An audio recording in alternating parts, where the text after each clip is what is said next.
Boom, boom. Okay. Okay. This is Bridges for Music. Welcome to the Bridges for Music podcast, brought to you by Alpha Theta, a long-standing impact partner supporting our mission. Thank you for streaming and sharing. Today we're joined by a true electronic music pioneer, Ralf Lawson. As the founder of 2020 Vision Records and longtime resident at Back to Basics, he's shaped the house music scene for decades. We'll dive into his journey, the evolution of electronic music, and his thoughts on nurturing new talent. Ralf, welcome to the podcast. So this weekend we actually went to Wolf Cop Festival. It's a Wolf Cop weekender. It's a festival that's really close to my heart because when I came to Cape Town, that was the first festival I went to, with my other co-creators. I used to sit here actually when I moved to Cape Town to come and study for Bridges. So thanks to Richard for allowing us to have this, because he worked really hard to get you guys in Cape Town. So it's not nice to bring someone and share, but I know he can do it. So he's been a great supporter of Bridges for Music as well. Let's give him a round of applause.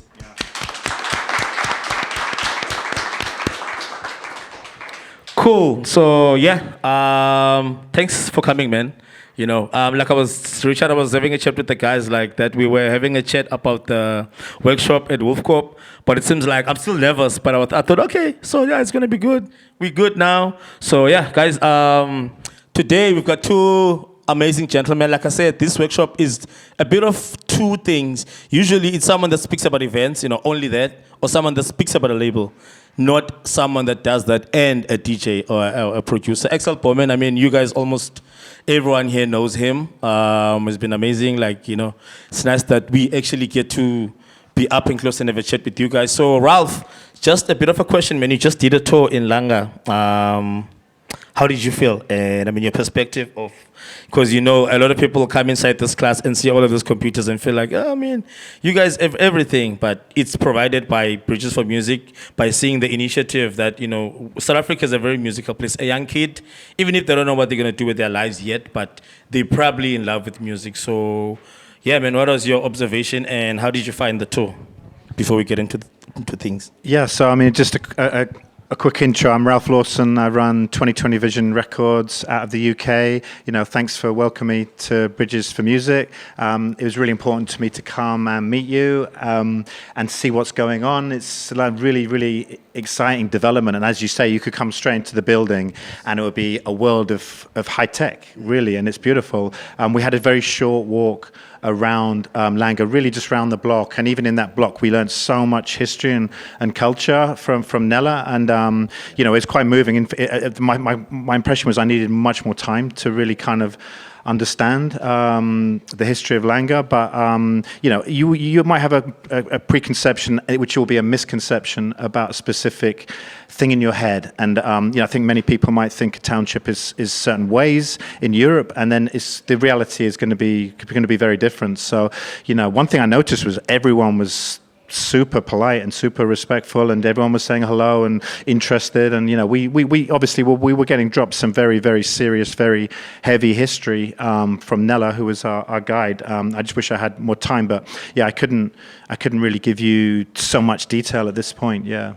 Cool, man. That was nice. The reason why we like if people do it like it's exactly for that, to see the struggles that people go through, to come to Bridges every day where there's something that's like stressing you. You could just give up and feel like, you know what, I don't even want to do this cool thing. I just want to gig, but it's a 6 months of absorbing yourself. So big ups to everyone that comes and actually graduates, So one question that I usually have for, people that I look up to, what advice would you give to a younger Ralf Lawson, someone who's still out there, not sure if they want to start this label thing, is it going to work out, because, sometimes we like seeing the journey as the beginning and the end and forget about whatever that's inside in the middle, What advice would you give to a young Axel Bowman? Sorry, man, Ralf Lawson. These guys, the late guys are actually disrupting me, but sorry. Okay. What advice would you give to a younger Ralf Lawson? Someone that's out there when I started, someone that actually you, let me not make a reference about someone else. If you were now 12 years old, you know. It's funny you should ask that, because that's exactly what my therapist said. You should change it. I should be a therapist now. It is, that's actually true. But it's a really, really good question. You know what? I was absolutely flummoxed. Flummoxed is a lovely English word I love, which just means when you have nothing to say. I don't know what to say. You're flummoxed, and it's just you'd have to think about it for a minute. I was like, wow, okay. And then I thought about it, and the answer is it's going to be okay. You want an arm on the shoulder, and you want to just say, Little Ralphie, I was called back then. Please don't call me that now. It's gonna be okay. You're gonna be all right.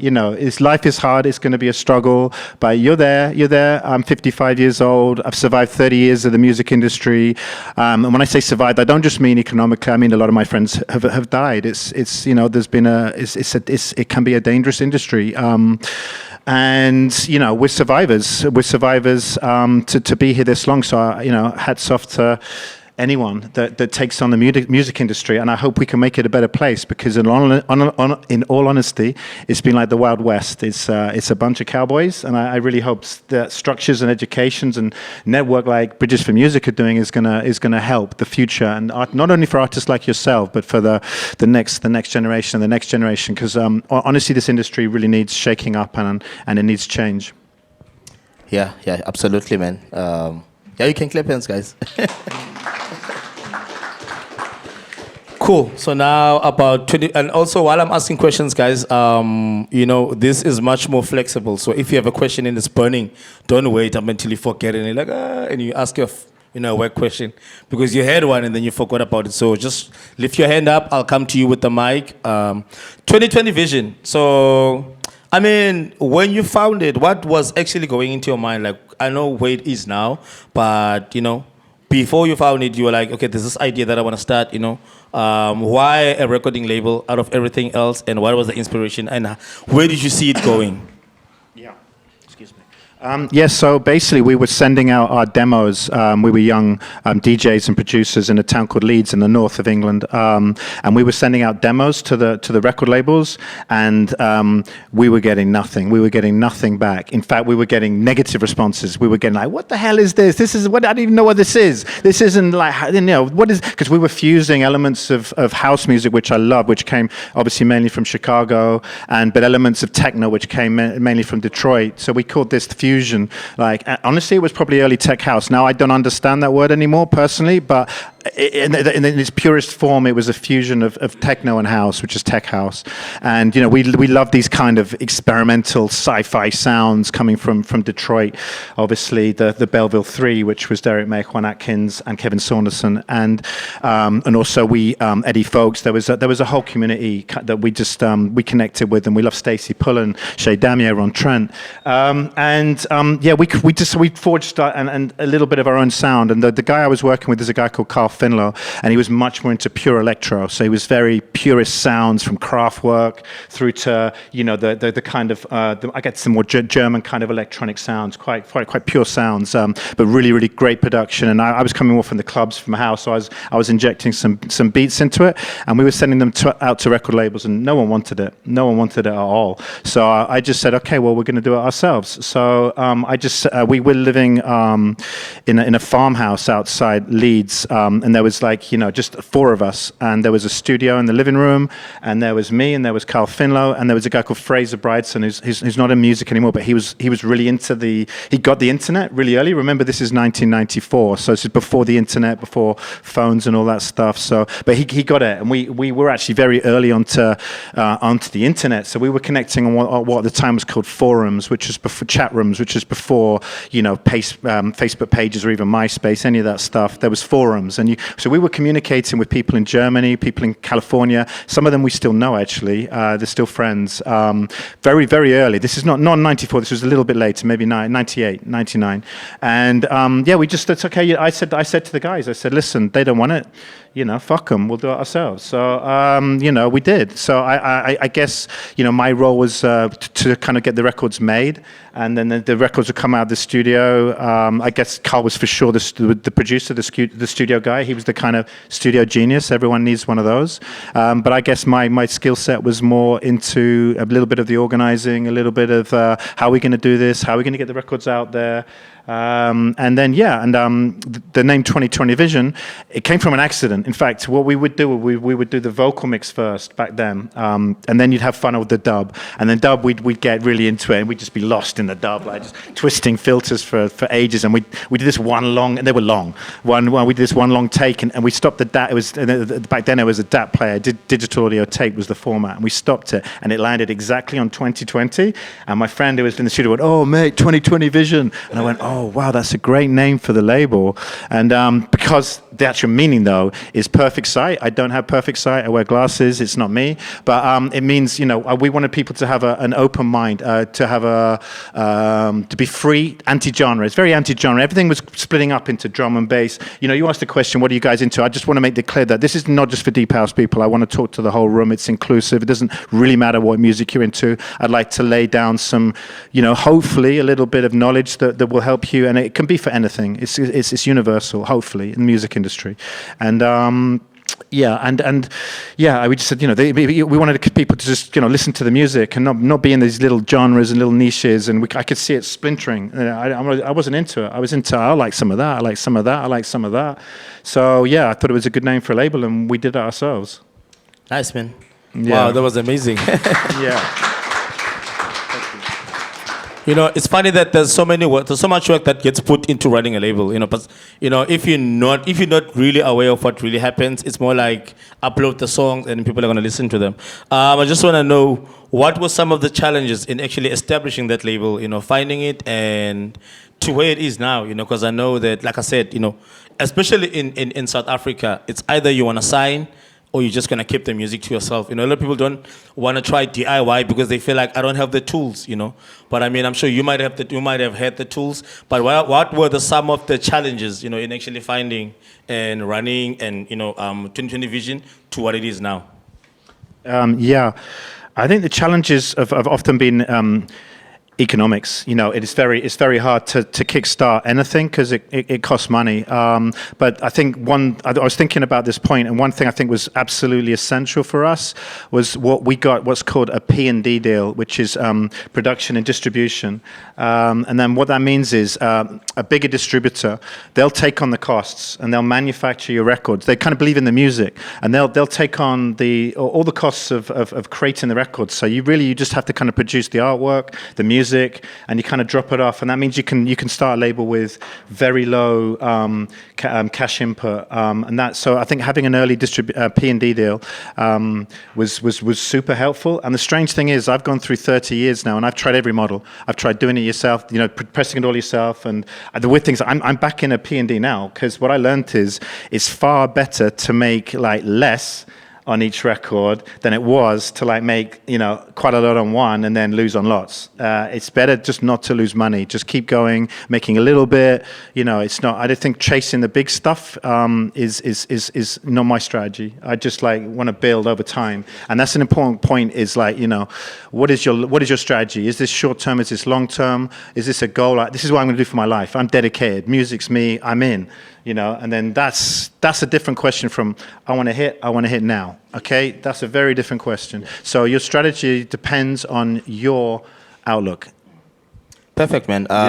Talking about taking it one step at a time, I feel like running a very successful label, one thing that you really need is for people to actually see it and believe in it. We run a label here called PFM Records. My main worry is, as much as we can drop music as local people, which is good, but how are we going to get to drop a Zex Bantwini? How are we going to get to drop a Black Coffee? For 2020 Vision, we've worked with amazing names like, Groove Armada, to mention a few, how did you actually get to a level where they started believing? I mean, it's your label. You're obviously going to believe in it and everyone else that runs it. But how did you get everyone else that's like, someone that's kind of like established to actually believe in 2020, trust you, and drop music there? And if you can just mention which of the guys that you feel like, or maybe your favorite projects from, when you started, maybe like top 3? Yeah. So the question is top 3 of your favorite people that have dropped, and also how did you convince them to actually trust you and drop on 2020 Vision? Yeah, well, it was still the same question. It was just we did it all ourselves. So basically, we just put out our own records. I wasn't chasing any other artists. I just put out our own music that was coming out of that studio. So I think all the first 20 releases are all from that studio. It was called Hopefield Farm. I like that name, Hopefield. I've actually started going back to it. We were in a field. There was a lot of hope there, and the Hopefield studio, we called it the farmhouse, and so all the early records were from us. I wasn't looking for other artists. This was DIY, and just a point on the DIY. How else do you do it? And that was an important point that I made, was that there was a team. I think when you're in it on your own, it's overwhelming. It's too much. You need a team, and you need teamwork, and you need bridges. You need people like you, bridges for music. And we had someone that could do the artwork. So we weren't paying for money. Everyone's got a friend. I've never met an artist, a music artist, not once in 30 years, that didn't care about how their record looks. Every single music artist wants to get involved in the creative process. Makes the art and design's got to look right. It's got to represent the. So we did the art and design ourselves. We did the music ourselves. We learned some little bit of kind of pre-mastering, but then we need someone else that's a hard skill actually. Then you need someone else to master properly. But apart from that point, then with the P&D deal, we just did it ourselves, and then you're not spending much money, so that pot and any money we made goes straight back in the next release. No one's making any money. It's just coming back until it gets to a point. And then the weirdest thing happened is back then it was fax machines and it was post. So I got this CD through the post. We put our address on the records. And I got this CD through the post from Finland, and there was a guy called Thomas Salmela, and he said, "Love your label. There's not much like this in Finland. Here's my tracks." And I was like, "Oh, I love these. These are great." So Thomas became our first artist from Finland, and his track was called Nevsky. And and then that point, the demos kept coming, and then suddenly, wait a minute, there's one from Montreal, Canada. There's one from, Fred Everything, who was big in South Africa, actually. Yeah. Exactly, Phonogenic. Yeah, then Thomas created Phonogenic. Yes, yeah. If the first EP was under his own name, then he became Phonogenic. Exactly. Yeah, and he was our first artist. And then the big moment for me was this fax machine was going. I used to make this kind of crazy noise. It kept on happening. The internet connection, and then we sent out some. I know what we did. We put some paper into the records that said name, artist, city, where from, do you like this record? Tell us. And then this fax came through from Stacy Pullen in Detroit, who was one of my all-time hero DJs. Said, absolutely love our third release. Is Raptures of the Deep by Wolf and Bear. And he said, I love this record, and which is what we were trying to do, remember? He's from Detroit, and we're just English people trying to fuse Chicago and Detroit music, and then we get a fax from Detroit saying, I love this. And so I was like, oh my God, Stacey Pullen likes our record. And that was a big moment for me. And then remember as well, though, it's really important, and this is very much about, I know how you're working as well, integrating events with production, is we were also doing the club. So remember, there's a social point. This is not just me, like some little, in the studio sitting on my own. I'm in the community. I'm having a social party. I'm having a party basically every Saturday at the club, and people are coming to me. Kids are coming to me. Oh, I like your label. Then get the local community first. So it's fine having something through the post from Finland, but you want the local community. So I was getting people putting CDs into my hand at the club. Well, we love to be on the label. So the early label with a lot of people from Leeds. Like you're saying, how would I get an artist artists like Paul Woolford. He wasn't Paul Woolford now. He wasn't Special Request. He wasn't a global superstar. He was little Paul, who was 16 years old, giving me his first demo, you know. So, yeah, and they're saying that, so, you know, we had so many artists from Leeds, Electric Press, PBR Street Gang, Silver City were in Leeds, 2020 Sound System were in Leeds. I mean, there was a lot of, you know, I think it's good to represent your local community. So, you know, in honesty, everything you're kind of doing here is on such another level. You know, I think you have, this is so great. You have so many resources here.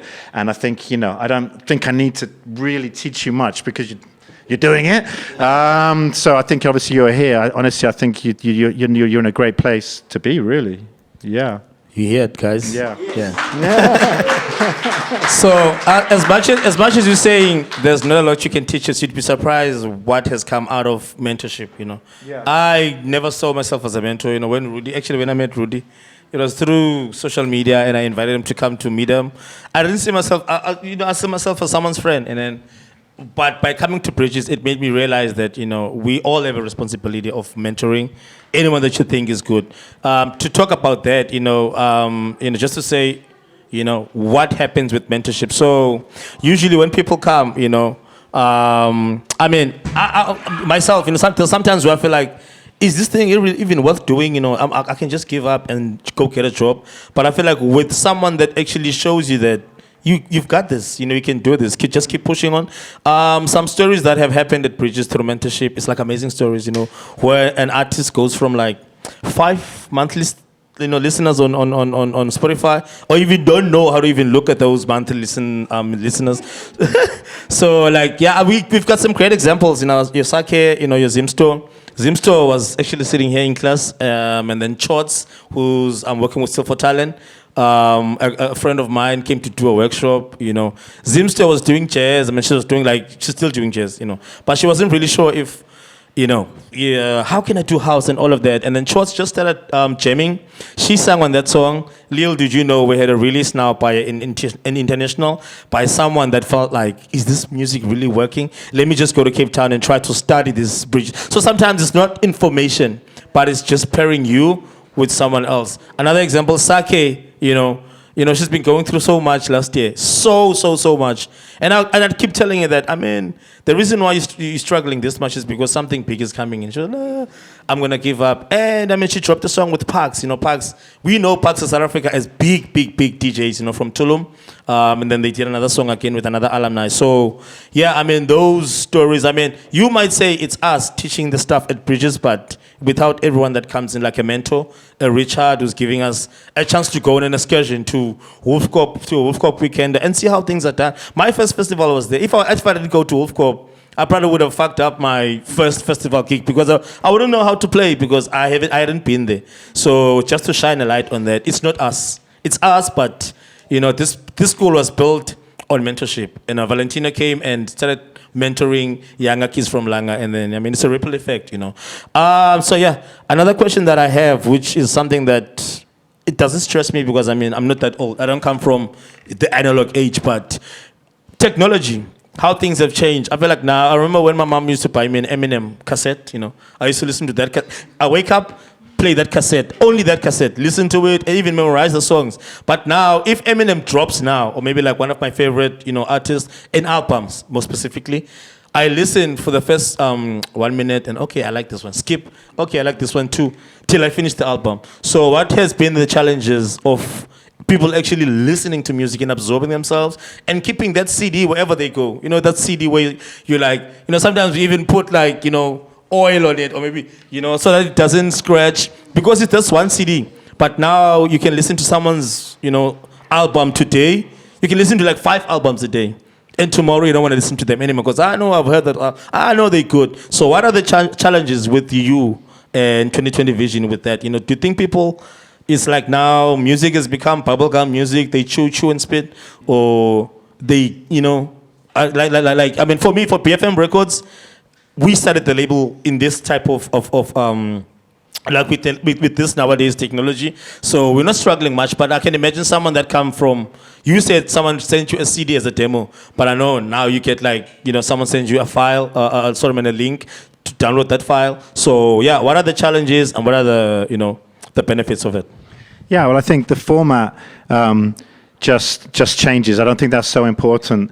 Do you know, just as the thing that came into my head, this is a tangent, but like, do you know that I've had a recurring nightmare like all the way through my life as a DJ, and that's basically, I mean, I'm DJing and like I'm looking through my records or something, and I can't find anything with a beat. It's all like ambient and like choirs and things like that. Oh, Enya, like please, there's gonna be something, and the record's running out, and all the people are looking at me like this. And there's nothing with the beat, and I will go, oh my god. I wake up, or I have one, and then all the people that I can't find the record, and I don't know the names, and then everyone just sits down or they leave the room. That's a recurring DJ nightmare I've had for 30 years, and the format's changed. So it was in vinyl, and then when it was tracked, I was like trying to read the names, and I couldn't read the names. And then when it's CDs, like the CD they were blank CDs, and then when it was USB, it was just again, it was like I was scrolling, and I think it's the same nightmare, but the format. So from the point being, I don't think the format matters so much. You know what I mean? I think but I can point to like the crises,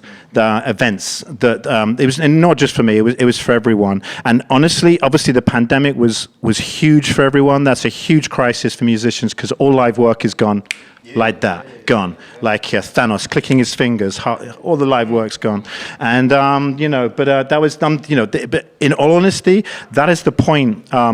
When the record label saved my ass, because there was a game plan here. I was a young DJ, and I was like, I can't do this forever. I'm going to need a business. What am I going to do when I'm 50? And so it was a little bit in the back of my mind. I did the label because I wanted to do the label, but I must admit, in the back of my mind, there was like a little bit of a fallback plan. And finally, the label, you don't really earn much for a long, long time, nothing nearly. And then, but then the pandemics, there's no live. Then, thankfully, actually, on the face of it, it was like Tiger King and people streaming Netflix, but I mean, what that meant was streaming was up all over the world, and that was music too. So thankfully, I was still getting recording artists were still getting royalties from digital streaming, which saved not only our artists but the labels. So that was one crisis. But in all honesty, the most serious one for 2020 Vision is when the cusp of the digital revolution. And if you want to read a book about it. It's a really interesting book called How Music Got Free by Stephen Vitt. And he describes the perfect scenario where the music industry imploded, which was around 98, 99, when you have three things happening at the same time. You had the MP3, which is a very, very small file, to a music file. You have ADSL, which is very fast, the first high-speed broadband, especially in North America, in the States. And then you have Napster, which is peer-to-peer sharing, file sharing, all at once. So here's a platform that people can just open up their computer anywhere in the world and just share stuff, leave it running overnight. Here's a small file, and here's a faster broadband speed. And honestly, overnight, it kicked the music industries out. No one was ready. They weren't prepared, from top down, from the biggest artists, and it was, the physical distributors went out of business overnight. I remember our distributor was called Amato. I remember going to their distribution center. Like, they had gates up, like they kept my stock. I couldn't get it back. They had security guards, and they wouldn't pay us the money. So for us, that was tough getting through the digital revolution. But like you say, the format's changing. We're used to streaming, and things change. We're through the pandemic. Things are picking up. Live work's back there. So I'd like to think that we have some stability, and people creatives can start to really think about how they can make a living about this again. Yeah, but it's taken this long for me personally from the pandemic, let alone people starting out. If you want to listen to these conversations live and have access to this incredible community, you can join us at our physical campus, the Bridges Academy in Langa, South Africa. A revolutionary learning space where you will find courses on music, entrepreneurship, film, DJing, and much more. For more information on how to apply, visit bridgesacademy.org.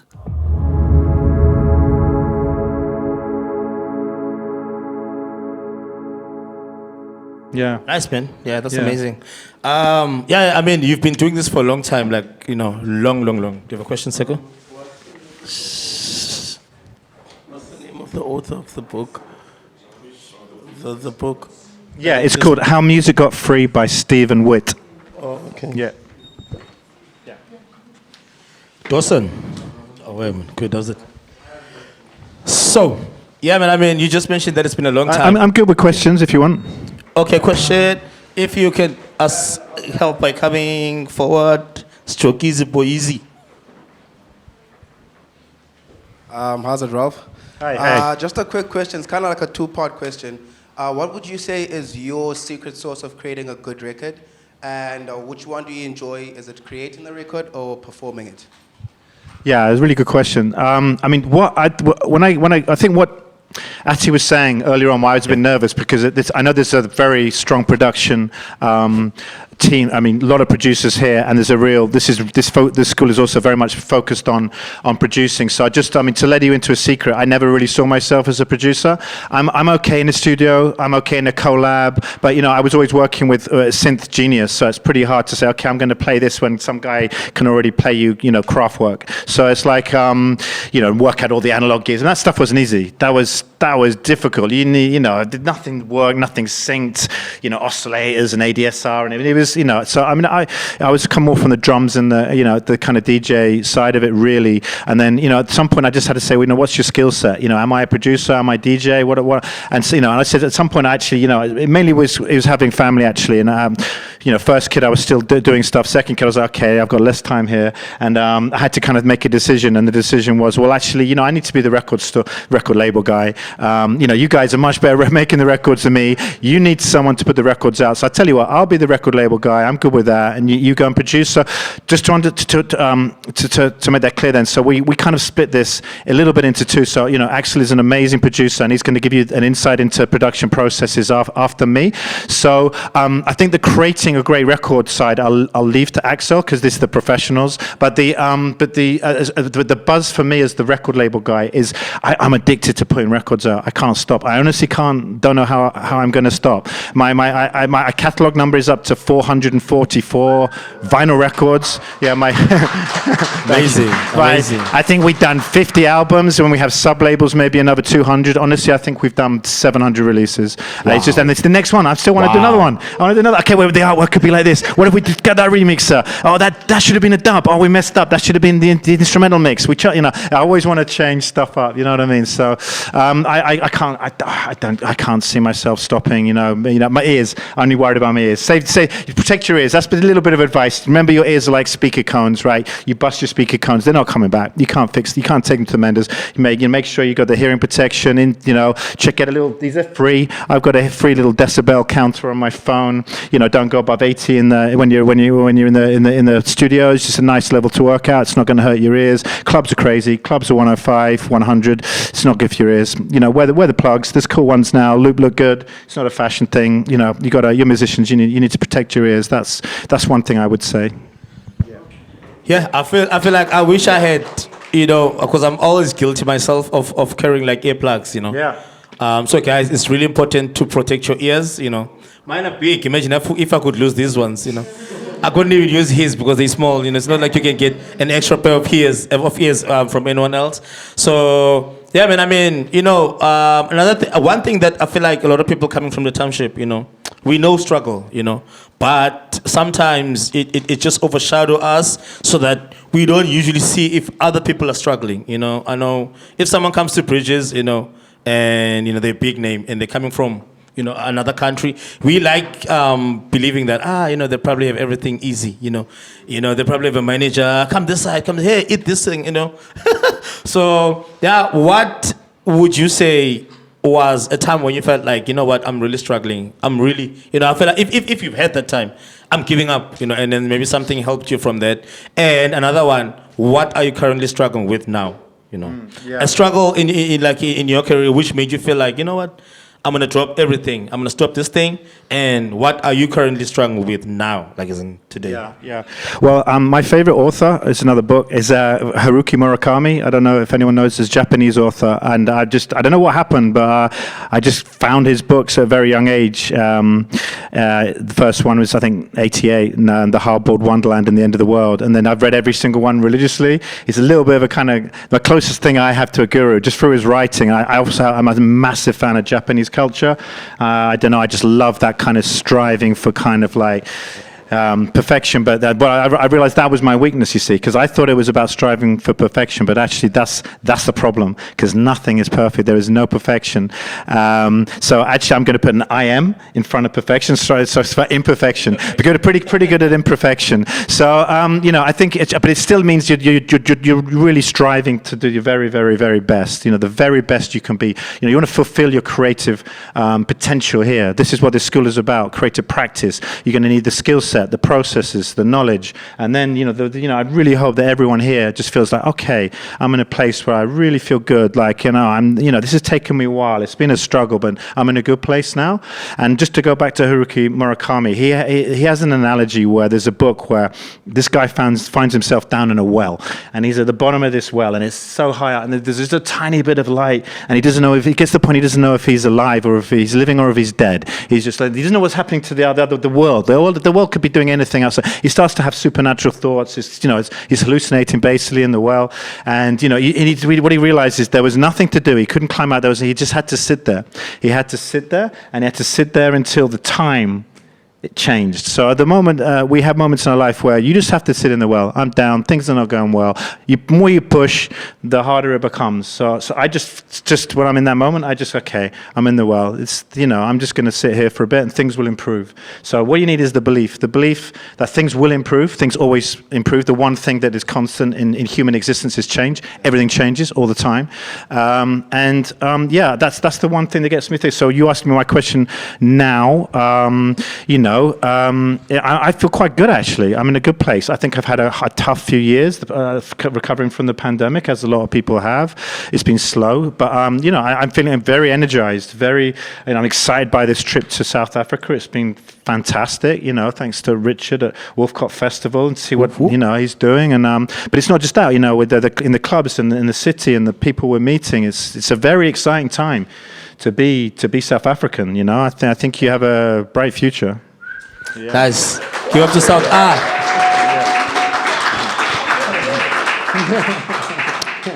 Yeah, man. I mean, you guys make, like I said, thanks for also, adding your bit into what makes South Africa thrive. Yeah. Talking about advice, though, what advice have you gotten from someone that's in the music industry that still makes you feel like it still keeps you going? So still keeps me going. Something that I just get the first thing that's come into my head again is just sharing time with my buddy, with my someone. I'll tell you his story and then you'll understand why. It relates back to your story about how the early 2020 vision and back to basics. So I'm DJing in the booth at Back to Basics, and at that time it was you had to go through. You had to get into the club for a start, and that's over 18. Then security. Then there's then you come into the dance floor. Then there's a door like this, and there's another security there. Then you can imagine there's a ladder and there's a hole, and the DJ booth would have been up here somewhere, like on a wooden platform. And I'm DJing, and I look around like this, and I see this kid, and he's looking up at me like this. He's going. Like that. And your instant reactions go, oh yeah, like that. Then what the, who are you? How did you get in there? And this young guy was 15-year-old, and he snuck into the club, got into the DJ booth, and he was just sat there watching me, just because he wanted to know about DJing. And his name was Tristan Dacuna, and now he's my DJ partner. Yeah. So I've known him since I was 15. Wow. Yeah. And honestly, we've been at Wolfcott Festival together, and this might be crazy, but we just got on, and even when he was a young kid, I guess I was a mentor to him. I don't really think I did much mentorship. He literally just watched, and he's got the talent. He worked it out himself. Now he's way better than me anyway. So it's like I brought him in. He was working on 2020 Vision. He was the A&R. He actually found Motor City Drum Ensemble for the label, and Tones, and he did a great A&R job. Behind the scenes is always a team, remember, and I brought him in as a resident to Back to Basics, and we've just been friends since he was 15. He's 45, 30 years, same as the label, and we've just been in Wolfcott, and we had a person. What we realized is we'd never actually had a stage takeover. We had 5 hours, and at the end we did back to back. Wait a minute, have we ever done this? No. We've never done this, and honestly, I got such a buzz off that, and it was just hanging out, and just to have the buzz of your homies. I honestly think that's the best inspiration. Wow, amazing. And I mean, speaking about finding, or I mean, he found you basically because he was like when you were playing. But what's your process in finding, talent for either people that you believe in, or someone that can drop on 2020? Because I mean, for me, I mean, it's easy, there's no rocket science to it. The more harder you work, the more people will see, and the more chances you're gonna get, the more doors will open. There's no black magic, even if you can go and throw bones the whole day, you still have to work hard. You have to work hard. I mean, we have a person like Lawson who's been doing this before I even did it. He's been big. But I feel like I would also like him to actually give an advice to someone who's here. But I feel like one thing that a lot of people seem to confuse is, connections. And I mean, you need connections and talent. Sometimes you're not really as talented, but you push really hard. And sometimes you're not really as connected, but you're talented. So they all tie in together. But I feel like, how do you actually see that this person is talented and you're going to give them a chance on your label? Either on your label or on your shows, or just believing that that person is quite dope, Do you know what? It's quite simple. It's just kind of we click. We have a vibe. The most important thing is you get on with people. I mean, that's not my case. Honestly, I've had a lot of loggerheads. There's definitely been artists, and not just artists, but also club owners, people in the industry that I basically haven't liked. I don't really like them, and it becomes a real problem because got to deal with this person again, and we're kind of tied now because I really don't really, they're a bit of a pain in the ass, and they're bringing me down, and they have negative energy, and I don't. And my thing when I kind of got hit 50, in all honesty, I didn't really care. It's just age, just never mind. I've still got a lot of energy. I don't like the phrase "too old for that." Fuck that. It's like as long as you got the energy, you're young at heart.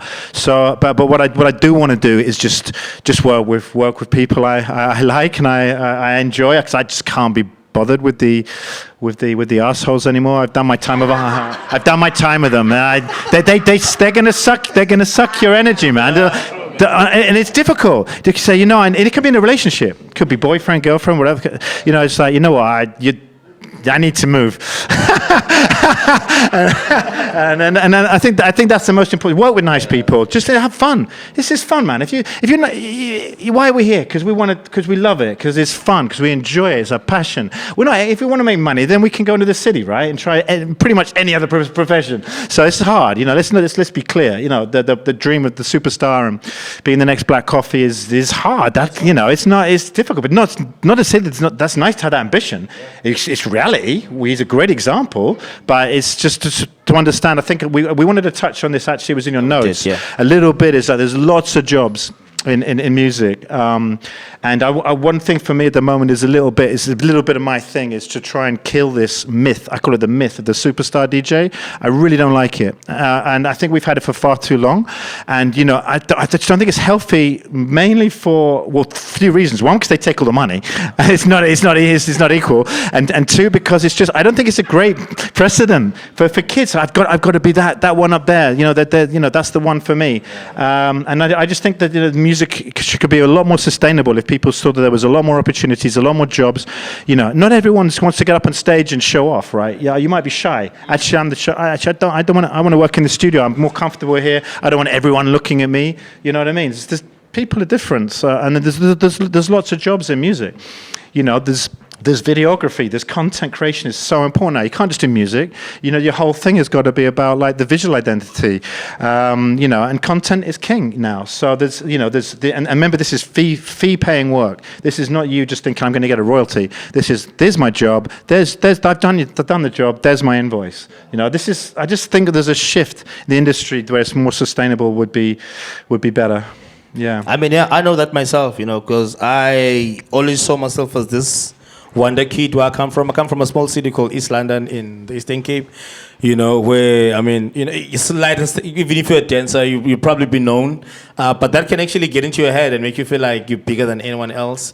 But for me, one thing that has helped me is, I don't want to say hunger or struggle, because I really didn't want to get a job. I was like, I'm definitely going to do this. I used to fight with my mom. My mom used to say, it's either you started something that's going to get you a job, or, because this music thing, what if you study it and then what's the jobs? I'm like, I don't even know what job am I going to get in this music thing, but I want to do it, So, yeah, man, this is just a piece of advice rather than a question, especially at Bridges for Music. There's a lot of people study for that 6 months and then feel like I want to sit at home and wait for Richard's call so that they can book me for Wolf Corp, you know. It doesn't work that way. It doesn't work that way, you know. Let it find you hustling, you know, because I mean that actually how my career changed. I came to Bridges because I felt like, you know, I'm doing everything. I'm producing for, you know, I work with the Fresh, we called him Kido. So we actually won a summer award. We've produced for OK Malum Pulket, Busiswa, and all of these people. They're big. And even when we're watching the awards, we at home, like, bro, are you watching? Yes, I'm watching. But we're like, bro, why are we sitting at home and watching and stressing? I mean, it's a big moment for us, but what's missing? It was finances. I won't lie, you know. As soon as I went out there and looked for a job, you know, actually, I used to work in the pharmaceutical industry. Didn't really go well, but I used to buy my own USB disc. Imagine you crying at your own mom that is telling you that this thing doesn't even pay you, but you want a USB, you know, flash transportation to go to a gig from your mom, and you come back empty-handed. It won't work. It'll seem like you're wasting your time. So, I mean, like, you know, like Axel, like Ralf just said, get something, you know. I mean, there's a lot of jobs in the music industry. There's something that's called ADS that I usually do with every class where, I mean, everyone here has done it. You design your own EPK, you design your own logo, you know, you do your first gig guide, you know.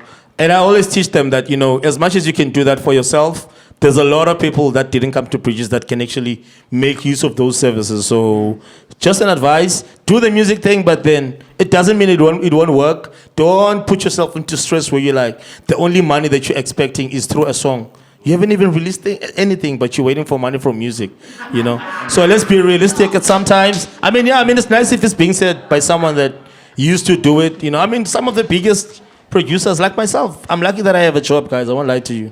I'm very lucky that I have a job at Bridges for Music. I can sit here in front of you without me worrying that, you know, there's a lot of stuff, there's stress that comes in with not having a job and not actually earning money through music, you know.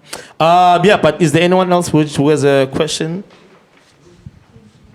I'm sorry if this has been touched on already, but speaking about, say, people who are in it for the image or the ego, what about, or what advice do you have for people who maybe know inside of their hearts, and this could be across all different fields of study, but know that they've got really big potential, but might carry, say, imposter syndrome, that's a word that gets thrown around a lot, but who necessarily don't push themselves enough because they don't feel like they deserve it?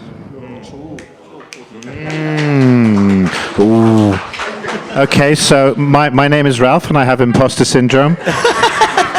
Honestly, I'm joking. It's tough. It's a massive one in the music industry. There's some big artists have come out with dealing with imposter syndrome, and you know, the belief there is something that is really tricky. I mean, I used to get it going to America, my first tour to America, and I'm going, wait a minute, I've got really bad imposters. Well, it wasn't a label at them, I didn't know.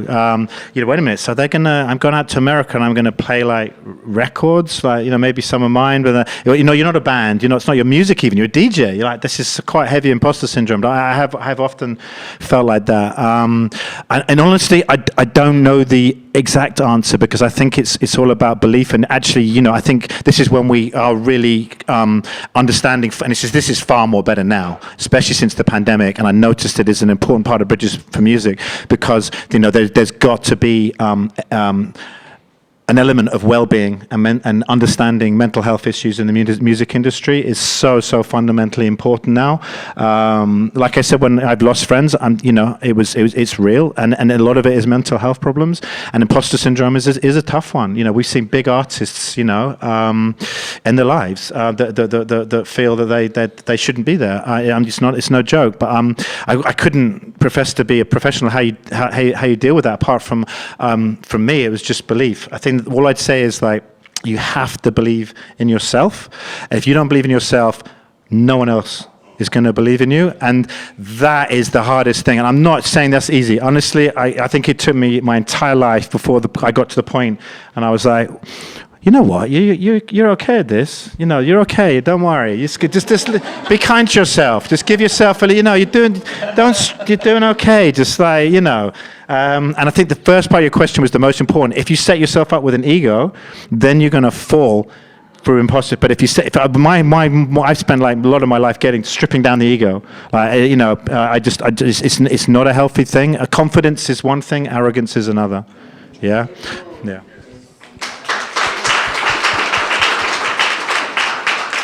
Question, Rory.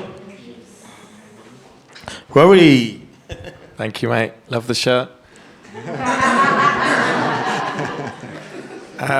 Thank you, Ralf. Really, really interesting. So many great points.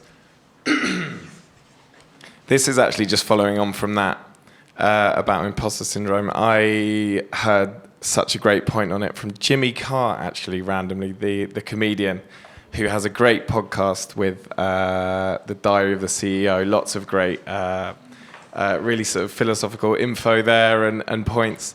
And I loved what he said about imposter syndrome is that it has a bad rep, which is quite a sort of funny way of putting it. But basically said that if you're ambitious, it's something that you should welcome and be fine to feel every sort of 18 months or so. It means you're doing well, you're pushing yourself out of your comfort zone, you're sort of really trying to see what limits you can push out of. So I really enjoyed hearing that, and ever since I have, it's massively helped me, and I've enjoyed passing that on. So yeah, that's that. Yeah. Thanks for sharing. Okay, cool. Yeah, it seems like we're out of questions and out of time. So yeah. Thank you, everybody. I really hope you have a great time at Bridges for Music. And I think my parting comment is just you asked me about my initial thoughts, and we're in Langer, and we can see the history and the culture that's all around us, and you're right in the heart of it, right in the middle. And look at this place, is amazing. Seriously, like, it's blown my head. This is state of the art, high tech. Equipment you have in there, and I think just get in there, just make the most of it. If there's any downtime, get yourself in that studio. I don't know how it works. I don't know how, but it looks like there's a lot of stuff. Right? Just make the most of it. Your time here, and honestly, I think that's the best thing you can do. I mean, you work on your creative practice and understand the process. Everything is like, problem, solution, how do we get there? What can we do? And I think you even just being here, you're already done the right thing. You're already on that path. So yeah, good luck to you. Thank you for listening. I hope you enjoyed this podcast as much as we do making them. Remember, if you'd like to attend any of these workshops live, enroll in any of our upcoming programs. To support the work we do, you can find more information on bridgesformusic.org. Please don't forget to subscribe, as we'll be bringing new inspiring conversations soon. Until next time, keep safe.